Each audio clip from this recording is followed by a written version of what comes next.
Welcome to this flight of the Retail Pilot. I'm your host, Ken Pilot, former CEO and current brand advisor, retail tech investor, and board member.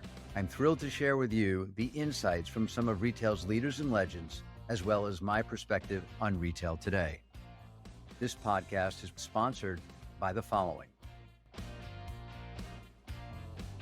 Predict Spring is a global point-of-sale platform live in 22 countries. The platform includes mobile POS, endless aisle, fulfillment, inventory management, and clienteling, creating a true omni experience for customers and associates. Predict Spring powers Suit Supply, Converse, Lovesac, Decium, Janie and Jack, and Bouclair. Breakfast helps brands like HelloFresh, Perfume.com, and QVC increase revenue across Meta and TikTok by creating hundreds of user-generated content video ads. The Breakfast Creator Network, with over 5,000 strong, produces original content that is authentic to each platform and built to drive performance, all done in as little as 3 weeks. Check out breakfast.io. That's BRKFST.io. This is my KPOV for week ending October 14th. In light of what's happened in Israel over the past week, I just want to share my condolences, thoughts, and support with my friends in Israel, my colleagues in Israel, who are dealing with this horrific situation. As you all know, the Hamas created the most heinous terrorist act against Israel, which is now forced to defend itself yet again. For so many that I know there who are involved with technology startups, they've had to put their businesses on hold to defend their country. And I stand by you, support you, and hope for the most positive outcome possible. Elsewhere in the news this week, Birkenstock IPO'd and went out at a price just over $8.4 billion in value, yet closed the week at just under $7 billion in valuation. A great job by that team, and a tip of the hat to my friend David Kahn, who heads up the Americas for Birkenstock. Also, this week, Amazon announced its sales, though not giving out the numbers. We do know the following, that over 150 million third-party units were sold versus last year's 100 million, albeit at a price point lower than last year as customers shied away from the higher ticket items. This may be an indication of what we should expect for the holiday season as customers are facing a more challenging environment, with inflation still an issue and interest rates continuing to put pressure on the consumer. And now to our previously recorded podcast. It is with great pleasure that I have a chance to speak with a former colleague and friend, Sheryl Clark, on today's Retail Pilot. Sheryl is the CEO and president of Boston Proper. Since joining the company over 15 years ago, Sheryl has evolved the brand, which stands apart as being both on trend, yet meticulously curated and designed for today's woman over 40. Sheryl has over 35 years of general management and merchandising experience working for major retail apparel brands, including Old Navy, Gap, and Bloomingdales. For over 10 years, Sheryl has served as a member of the Vistage International, which is focused on helping CEOs and key executives solve their greatest challenges, and sits on the Total Retail Advisory Board and Boca Chamber of Commerce Board of Directors. Sheryl, welcome to the Retail Pilot. Hi, Ken. It's so nice to be here with you today. We last saw each other, I think, at the Mickey Mitzvah. It was amazing. That was a fun evening with a number of our former colleagues from Gap joining us. We both enjoyed a number of great years there. But before we talk about that and maybe get into that a bit more, tell me a bit about your journey to retail, how you ended up in this space. I come from an Italian family that were immigrants, and my parents were very conservative. And I fought that battle like my whole life with them in the clothes. Like I basically would wear something to go to school, and then I'd go into the bathroom and change into like my cool hip outfit. So I've always had this fascination with clothing and being able to like reimagine myself through the impression that I give to people when I dress up or when I put certain things on. And so I've always been interested in clothing. And it was a battle with my family to actually go to school to become a merchant because my dad, of course, wanted me to be a lawyer. And where did you go to school? I did a 3-1 program with the State University of New York at Oneonta and studied business economics. And then I went to FIT for a year for fashion merchandising. And then from there went straight into my fabulous career in fashion. Where did you start? I started in the Bloomingdale's executive training program. I mean, back then I feel like all of us started in some training program or another at a I department was store. I was in the Macy's training program, and probably because I was a guy, I was offered maybe $1,000 more than you at the. Do you remember your starting salary? $17,500 on September of 1987. I was at 18,500. I swear to God. But when did I start? I might have started in 89, I think. No, that was when I was at Gap. I think I started in 83 or Oh, good. 4. I Yeah. like that you're older than me. Yeah, I'm a few years older. I guess I gave that away. Okay, so you're at Bloomingdale's, you're in the training program. Marvin Traub is there. He's a force. Things are happening. Which area were you working in? Okay, so it was the saddest story of my life because I was so excited. I finally like was living my dream, right? Living in New York City. I work at Bloomingdale's, like the whole thing. And I get my first assignment and it was the bakery.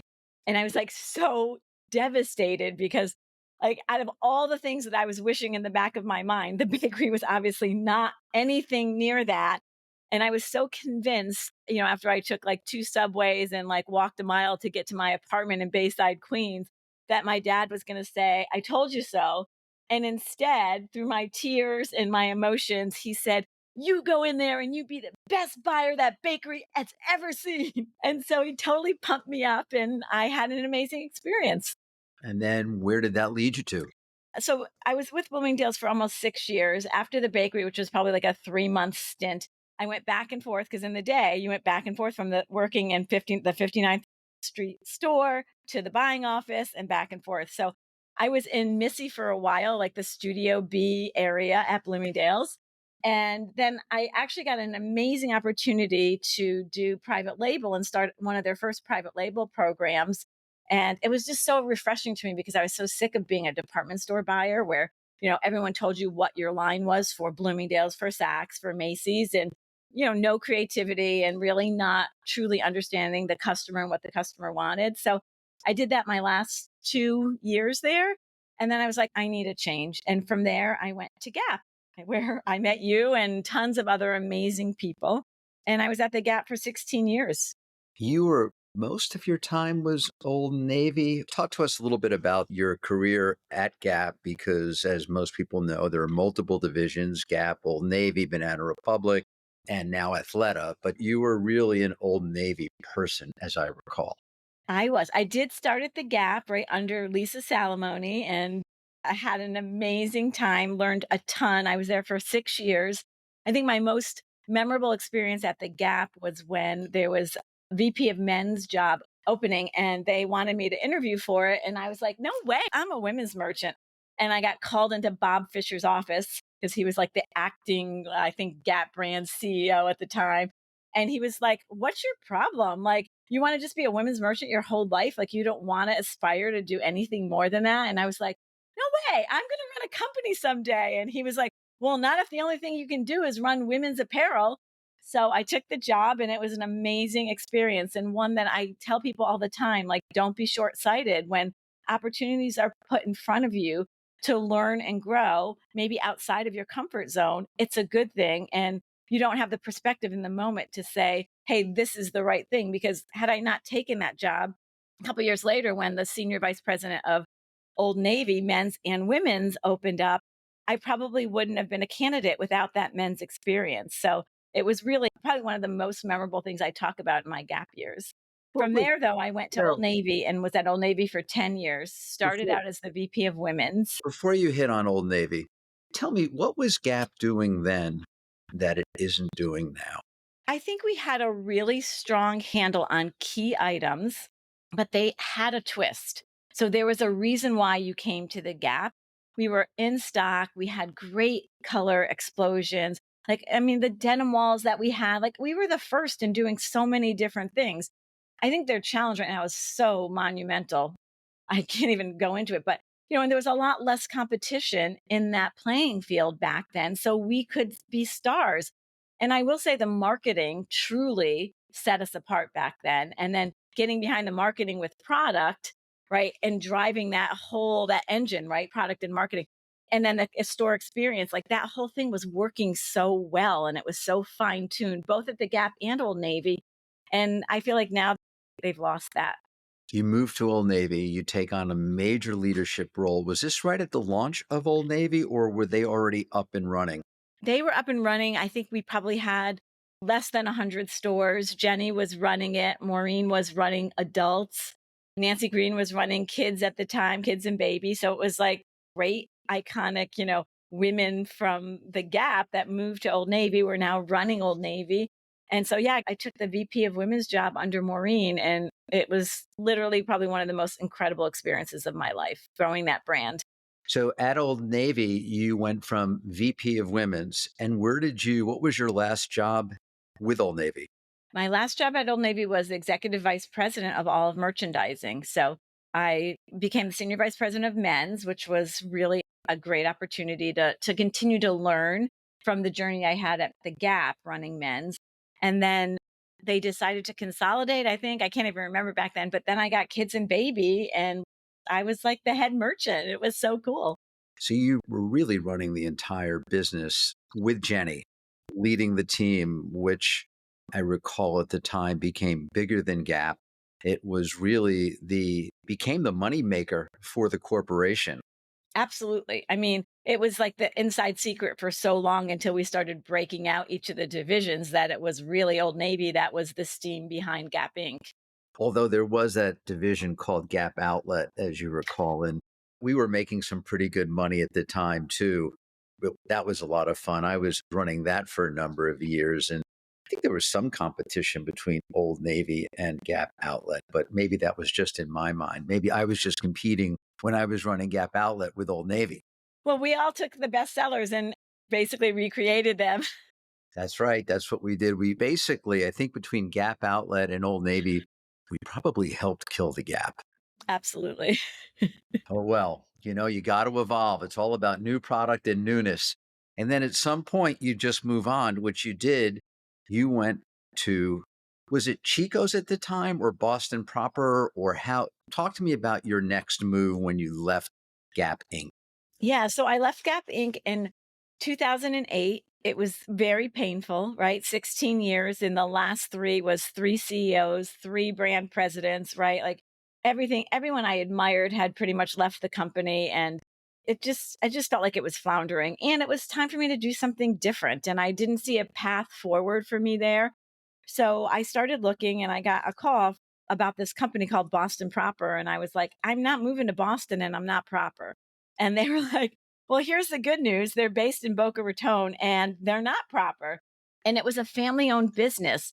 So after I did my research, I was really excited about this opportunity because it was completely different than what I was doing at the Gap and Old Navy. And even with Bloomingdales, I mean, it was a very focused customer, family owned, so a very different culture. And it was catalog and online, which, at the Gap, you never even spoke those words. And what job did you take? So I went as the president. And within a year, the goal was within a year to get me to CEO because the founder really wanted to basically stop working. I think he pretty much decided when I got there, he was like, okay, you can handle this. I'm going golfing. And the company at the time that you got there, how big was the brand and how big is it today? So the interesting thing is that the brand is probably the same size it is today when we sold it. So I got there in 2008. We sold it in at the end of 2011 we sold to Chico's. And when we sold to Chico's, we were over $100 million.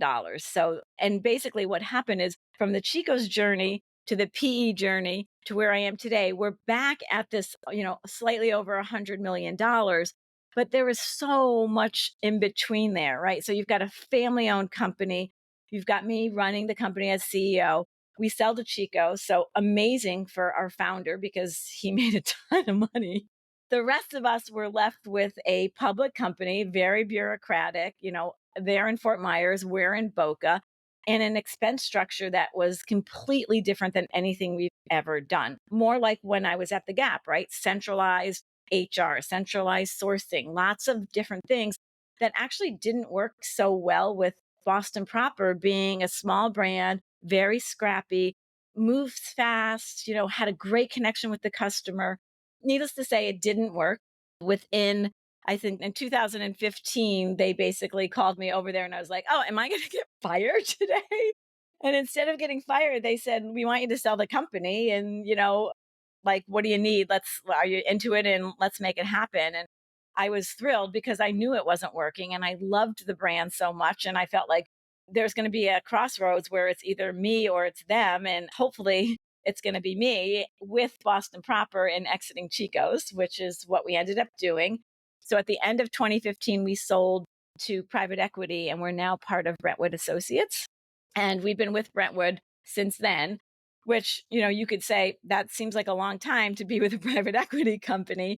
And it has. And I think some of that was because of the journey we went through. So, you know, when we left Chico's, we had to kind of go back a little bit to get back to the brand identity because we lost a lot of who we were and a lot of our customers under Chico's for various reasons, but most of all because we weren't allowed to be who we were, which was a little bit more sexy, a little bit more edgy than the Chico's brands.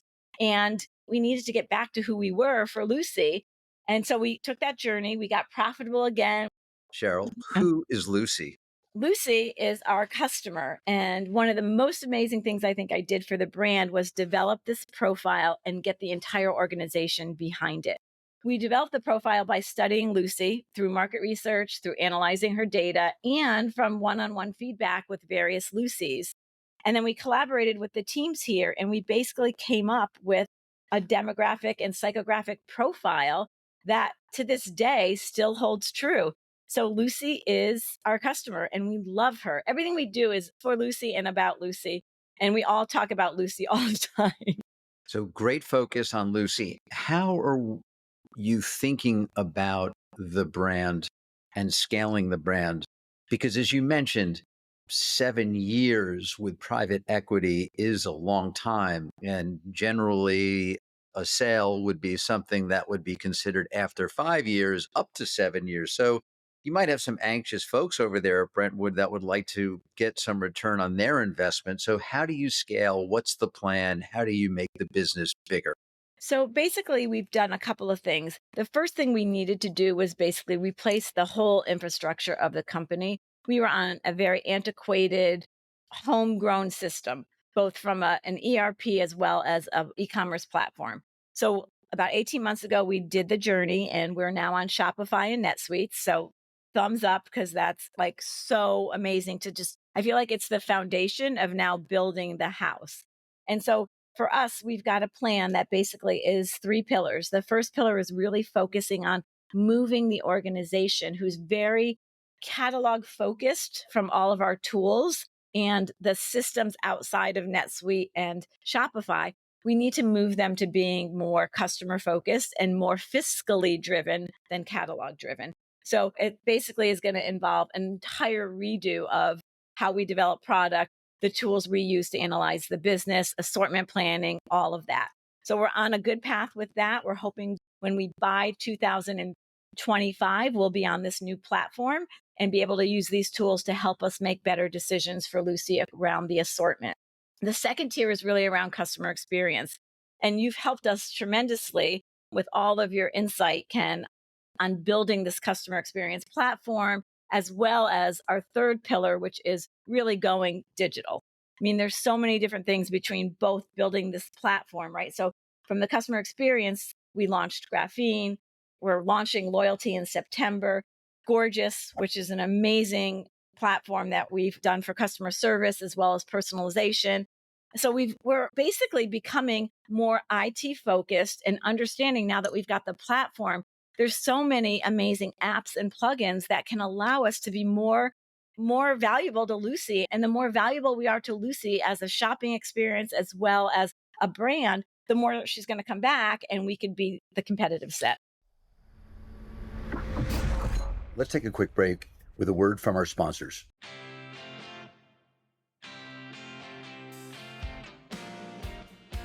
Bluecore's software solution turns anonymous online shoppers into known customers and repeat customers.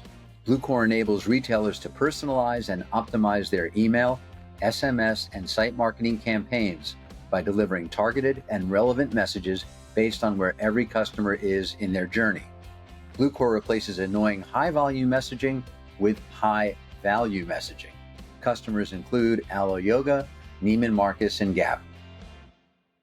I've really enjoyed talking with Dee Dee on your team and others as well around what's happening with technology and seeing how quickly you're moving on different platforms. As you said, Shopify does have the ability to plug in a number of different platforms to really keep moving the technology forward and leveraging the brand. So that's been super exciting and a lot of fun for me.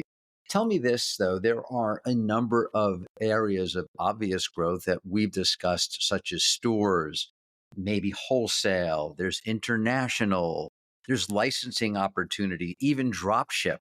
Are any of those on the roadmap for the next 12, 18 months? Yes. So basically, I think the biggest things we're working on now, the three pillars all have strategies behind them, action plans, and we're working on them. But within the second pillar, which is, the whole e-commerce portion, we actually signed a contract and we will launch in January of 2024 with Miracle, our Boston proper marketplace of brands we love, which is a huge undertaking, but very important, I think, as we grow the business and want to acquire new customers, because we're such a focused brand with a curated assortment that you either have to make a decision to maybe increase the scope of your customer or go to a different customer or try to halo different customers. And I think through my experience, when you try to do that, it just gets the design and merchant teams off track. You end up losing your focus, which is Lucy, and you don't do what you intended to do, even though your intentions were good. So Just we're to, now looking at Cheryl, technology. just to bring our listeners up to speed, Miracle is a marketplace platform that will enable Boston Proper to both buy other product from existing brands to augment what they do. And at the same time, if you desire, you could sell Boston Proper through Miracle to other brands or retailers like department stores. Which is huge because one of the number one places besides Boston proper Lucy shop is department stores. I mean, she is a Nordstrom's, Macy's, Bloomie's shopper. And so if somehow, like through this journey that you talked about, not only do we find some great new brands for Lucy to augment our assortment, but for us to be on some of those platforms would be amazing because, again, our biggest challenge is acquiring new customers. And so this would be a great way for us to do that. So will wholesale be part of your strategy then as you move into 2024, 25? I think we're more interested in doing it through the Miracle Marketplace network rather than just pure wholesale, because the margins tend to be a little more difficult with pure wholesale with us because we're still a relatively small company and our sourcing strategy is not as fine tuned as we would like it to be. We're still DDP, so we're not landed duty paid. We've got to build up the logistics and supply chain arm and muscle at the company in order for us to kind of do a little bit more of that. But we definitely believe that there's an opportunity with the marketplace and bricks and mortar. When we were under Chico's, we did have 19 stores at a point in time. I would say the first three that we controlled were amazing, great dollars per square foot, really great interactions with the customer. Then we became a mechanism for, I would say, the opportunities of the Chico's brands to get better real estate and use us as a pawn. So we might have landed in like an overspaced old White House black market space. So they got a better space. You know how that goes. Yeah. So when we sold to Brentwood, we ended up closing all the stores, but it was an amazing opportunity for us because our first stores were literally stores where it was like one per size, an iPad. We ordered it from the DC. We shipped it the next day. But back when we were doing that in 2014, that wasn't as ubiquitous as it is today. That was the bonobos model of showrooming. That's exactly what it was. And for most of our customers, it was an opportunity for them to touch and feel the merchandise, which they hadn't been able to do. And honestly, even for myself and the team here to actually see everything in one place, like it was really a cool experience. And so we definitely believe that, starting with pop ups and then moving from there is part of our long term strategy. So we'll see stores from Boston proper before we see wholesale expansion, sounds like. I would agree with that. Yes. Okay. Over the next 5 years, if you have to double the business, what's going to be the secret for that success? I think there's a couple of things, right? While we talk about moving to digital and the evolution of this brand to digital, it's not an overnight thing. I mean, this brand is 30 years of intense catalog culture, for lack of a better word. And so changing that culture and moving this team to be a digital team has been the journey we've been on, I would say, for the past 18 months, but it's going to continue, right? When we put in the new planning system and assortment system, it's going to knock my planners and merchants, for a little while. We're going to have a lot of change management there. But then as they get better at it, we're going to get better at understanding what Lucy wants and giving it to her when she wants it. I think the other part is the customer journey. Again, like we're launching loyalty. This brand's 30 years old. We've never had a loyalty program. So we're launching loyalty with Yapo. We've got a really fun, unique design and handle around it. And I'm super excited about it. So when you launch that, like there's going to be so many learnings over the next couple of years that I think will give us momentum to basically continue to grow the business and increase the frequency that Lucy shops and her AOV, her average order value. So those are two really big things. We think marketplace is an amazing opportunity. One of the things we did 18 months ago was move the customer sales center here in Boca. So eventually we see stylists and virtual appointments for our customer, for Lucy, to really help her as she's going through different stages and different occasions that she needs help purchasing a wardrobe for either a trip or for an event in her life. So we really think that's going to be an amazing opportunity for us. So what we're doing now is kind of saying, okay, where do we want to be in 5 years? Then what's all the technology that we've got to get in place? What are the processes that we need to put in place so that we can be the best at these new ventures when we launch them? I do like the fact that you implemented one platform I shared with you, Publitas. Yes, we love them. Which has digitized your physical catalog and makes it instantly shoppable on a page by page basis. How's that working out for you? So I love shopping the catalog online because it helps me like go through the stories, because sometimes when you're shopping in new arrivals with Graphene, which is basically personalizing and merchandising the site, I lose track of kind of my story a little bit. So with the catalog, I can go through and be like, okay, we did it. We nailed the stories, guys. It came through. I could see it. So I'm always shopping via the catalog and through that app. It's amazing. And for Lucy, it's so great and such an improvement from where we were. And again, everything we're doing is making the experience easier for her, faster, and more enjoyable. And so thank you for that recommendation. Among the other hundreds of them you give me all the time that are great. Well, it's fun working with you because you always have such energy around it, especially when, the integration is light. And I think the reward in return is high. So that was fun to work on that with your team. Staying on technology for a moment, what's next? Are there any other, you mentioned Miracle, you've just recently adopted. What are you looking to do? What other technology might you be looking to leverage to help communicate, promote the brand, to improve the experience for Lucy? So I think some of the things that we're doing right now are really around digital marketing and how to really make sure we're showing up where Lucy is. So we've done some new things. So we're working with Northbeam now. We're working with Black Crow, right? So both of those are really helping us understand and reach Lucy in different ways more effectively. We chatted about Gorgeous, but Gorgeous is just like step one of this customer service platform, right? Once we can get the virtual stylist going with that, like there's just a tremendous opportunity for that tool to help us understand what Lucy's bought and how we can then add to her closet with new things. Yapo has been great for us with loyalty and ratings and reviews. So we'll see what's happening there. And then I think more importantly, what's happening is through social media, working with influencers now, we're doing reels. Like these are all new things to us. And I know some people might be like, well, we've been doing them for years, but for our customer, she wasn't ready for it. And when she became ready for it, we were in there doing it. And we're seeing so much success with our influencers and with reels. Reels are working, like they're selling the story. So I don't have to be worried about the catalog telling the story because the reels are now telling the story for her. I have one suggestion for you, Cheryl. Absolutely. And Let me get my pen. this is one of our sponsors also, which is Firework. And we may have talked about them before, but they do shoppable video and shoppable live stream. And the difference is they do it on your e-commerce site. So you get the data versus Reels and TikTok, where it's great. You've got the energy, but you don't get the data. They are Shopify friendly. So it's not a tech play because the tech can go live in a day. It's more of what's your strategy.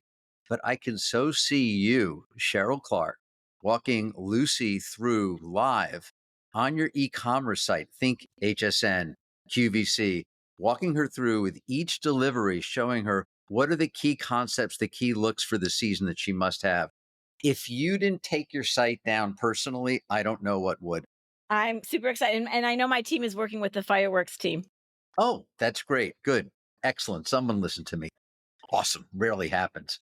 Marketing, you mentioned marketing. So you're spending more time on social. How else are you spending marketing dollars to reach your customer? So, one of the interesting things from when I joined the company to now, so again, you could say, all right, well, 15 years ago, Cheryl, the fact that you're spending 100% of your marketing spend on catalog makes sense. But it was literally, I would say, up until right, like literally like COVID timing, where we started to really make the shift. So, right now, I'm spending more than 50% of my marketing dollars on digital, which is a huge evolution for this brand that was basically literally spending all their money on a direct mail piece, period. So I think we're still novice in that area. And my team is just working so hard to get up to speed fast. And they're doing an incredible job, really trying to understand the opportunities out there. I mean, one of the things we did our first test ever on OTT. Our results were super exciting. We got lots of new to file customers, and we're seeing the momentum as we now go into fall with those customers where we were driving traffic and now she's coming back to shop again. So it was huge. And then audio and podcasts with iHeartMedia was another brand new thing we started in the last quarter. And again, we've gotten some a really good ROASs against them, enough to say that that's got to become part of the playbook for Boston Proper. Interesting. That's very cool. That's the first time I've heard brands really talking about podcasts to help move the needle. Yeah, so we were on two T's in a pod and we were on the Red Door. So both, if you think about the teams on them, right? Tamara Judd on the first one and Jada Pickett and her mom and her daughter on the second one, they're Lucy's. They're different versions of Lucy. So for them to authentically, talk about the brand and tie the brand to their shows was really great it was just great. It was fun. It was a proud moment for all of us.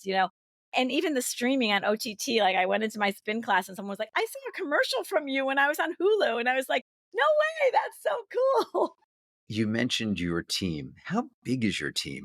So I have 60 people at the headquarters in Boca. And then between the sales center, which is in Boca, and our distribution center in Mexico, Missouri, we have about 40 people. So we're like right at that 100 people mark. And what I love about it is small and scrappy is pretty amazing, right? It allows you to just move fast, get things done. There's not a lot of bureaucracy. And with 60 people, I think you can also control the values, the culture, and ensure that we're all living the life that we want to live for Lucy and for the brand. And, it's super important for me that the culture is dominant here and everybody that we hire lives and breathes this culture because it's how we're going to win. It's part of the equation. Any key openings you want to share with those who are listening? Now's a good time. I mean, who wouldn't want to work for Sheryl Clark? Listen, if you're hiring men, I want to run stores. It'll be me, or maybe we bring in Kevin Finnegan. He'll come back. Oh I my mean, God, remember him? I of course, love I it. love I love Kevin. it. We don't have luckily we don't have any real key openings right now. Listen, it's always a challenge when you're based in Boca to And, it's that back to that whole remote, non-remote thing. And we could debate that forever. I still remember Mickey and you chatting about it on one of your podcasts. We are, when you're developing product, you need to be in the office to develop products. So, we've had some challenges, but we've always kind of overcome them. And I can't tell you the amazing talent of my team. This brand and everything we do is really the team doing it with me as their partner, and Adrian, who is my co-leader of this brand, Adrian Miramontes, who together we've built this amazing team, and it just makes me happy because people like coming to work, and there's no force there. They like it. It's a fun place to work. And how is it working for and with Brentwood? What can you say about them? Listen, you can always go down a path with private equity people. I think the best thing with Brentwood is they trust Adrian and I and the team that we've built. And so we do quarterly board meetings. And, every once in a while, if we've got a question or we're concerned about something, we'll have a chat with certain members of the board to get their expertise. We send them sales every day. So I feel like we have open communication. We're very transparent. They see the track we're on. If we're foreseeing something in the business, we're always proactive in our communication. So it's kind of a good yin yang, like they're when we need them, but they're not in the day-to-day running of the business, which I think is exactly how you want it to be when you're working with private equity. You ready for rapid fire, Sheryl? I'm not. Of course I am. Here we go. Favorite designer?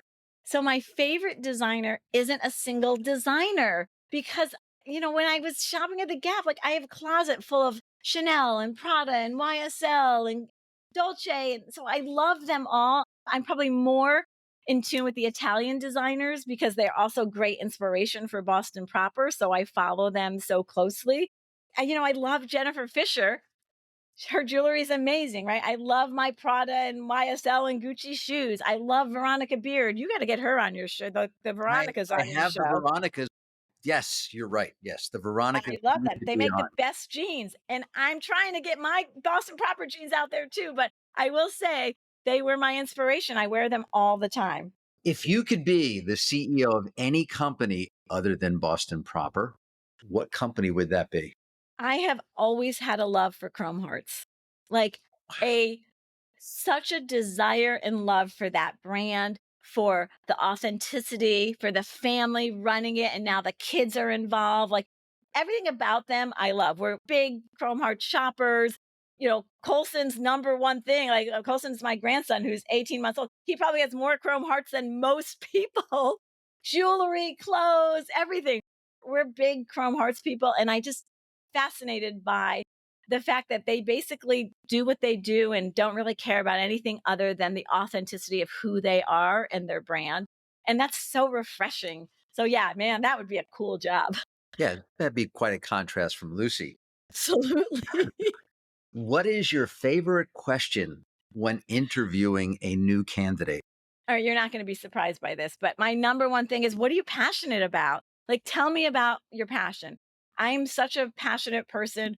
When I go in, I'm all in. So I like to hire people who have strong passion about what they're doing, or even if it's just what they do on the weekend and they're super passionate about it. If you don't have passion, you're not going to work well at Boston proper. Favorite streamed show? Okay, so I have so many, but I will say my current favorite stream show is The Bear. I just love that whole like cooking and people and the behind the scenes and what it takes. And it's just so fun. Brings you back to your bakery days at Bloomingdale's, It right? must be that, or my Italian heritage of like, cooking big Sunday dinners and stuff. Will holiday 2023 favor the consumer or the retailer? Right? Isn't this the $1 billion question out there right now? It is. It is, right? Everyone wants the insight. So for us at Boston Proper, we think the customer's going to win in the sense of we have better assortments. They're more curated. We've planned some strategic promotions. So instead of like panicking in the moment, we've got some really good strategic things that we've planned. And I think the new customer experience, the loyalty program, like all of the technology we've put into place will make shopping easier for her and better. And so I think it's going to be a win for her. And I think it's going to be a win for us because if we're planning strategic promotions and we're set up, our inventory's in the right place, the assortment is catered to Lucy, it should be a win-win for both. Final question. Who would you most like to meet? So I would love to meet Princess Diana because I just find everything about her fascinating and I would love to just kind of understand her journey. And then on the flip side, I really do. And I know it's going to be controversial, but I would love to meet Kim Kardashian. I mean, look what she's done. Just look at what she's done. Like, it's pretty incredible for someone who didn't grow up in the industry like we did to come in and have the impact that she's had. I think her and I could have cocktails for a long time and really hit it off. Well, on the cocktail note, we're going to conclude this flight of the retail pilot. Sheryl Clark, it's been amazing to have you on board. Seeing you again, always a pleasure. I can't wait to see you the next time you come to Boca. You'll be my first call. Thank you. As a special incentive, Sheryl has been kind enough to offer those listening a Pilot 25, which is 25% off your next purchase on Boston proper, along with free shipping now through the end of October. This is your host, Ken Pilot, landing the plane for this episode of the Retail Pilot, Leaders and Legends. Hope you enjoyed the flight. If so, please follow us on your favorite podcast app.